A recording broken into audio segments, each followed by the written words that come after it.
UP की राजनीति में इस समय एक ही मुद्दा चल रहा है, मायावती और अखिलेश के बीच जुबानी हमले की। मायावती हमला करती हैं तो अखिलेश का जवाब आता है, अखिलेश यादव वार करते हैं तो फिर मायावती का जवाब आता है। कुछ ऐसी ही राजनीति हो रही है इस समय यूपी की सियासी फिजाओं में। यूपी में वैसे भी मुद्दों की कमी नहीं होती, लेकिन अब वो आखिरकार राज बाहर आ ही गया। बुआ और बबुआ के बीच जो दरार थी वो कहाँ से थी? ऐसी क्या वजह रही कि मायावती और अखिलेश को अलग अलग होना पड़ा? अब वो बात मायावती ने बताई और अखिलेश यादव ने बताई है कि क्या वजह हो सकती है। मायावती का कहना है कि 2019 के परिणाम के बाद जब चुनाव में मोदी सरकार की वापसी हो गई, फिर भी वो गठबंधन धर्म निभाना चाहती थी, लेकिन ऐसा नहीं हुआ और सपा प्रमुख ने फोन उठाना बंद कर दिया। मायावती के वार पर अखिलेश का भी जवाब आया है।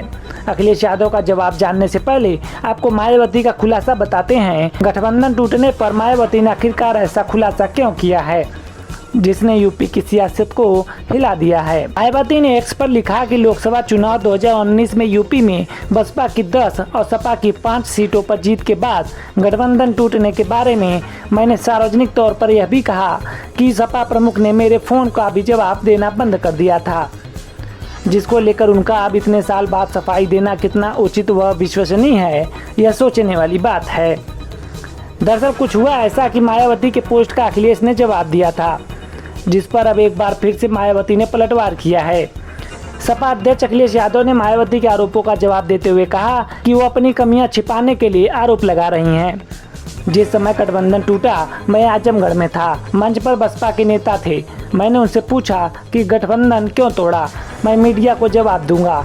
अब वो अपनी कमियां छिपाने के लिए आरोप लगा रही हैं। गौरतलब है कि बहुजन समाज पार्टी की तरफ से अपने कार्यकर्ताओं की एक पुस्तक बांटी जा रही है, जिसमें 2019 का समाजवादी पार्टी और बहुजन समाज पार्टी का आपसी गठबंधन किस वजह से टूटा, इसका साफ तौर पर जिक्र किया गया है।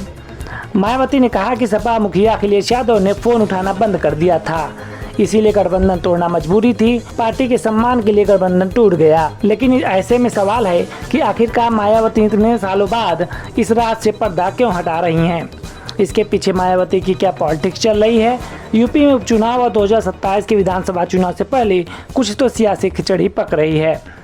खैर, जो भी हो, ये तो आने वाला वक्त ही बताएगा कि मामला क्या है और सियासत में ये नया अध्याय शुरू करने के पीछे की स्टोरी क्या हो सकती है। आपकी क्या राय है? कमेंट बॉक्स में हमें ज़रूर बताएं।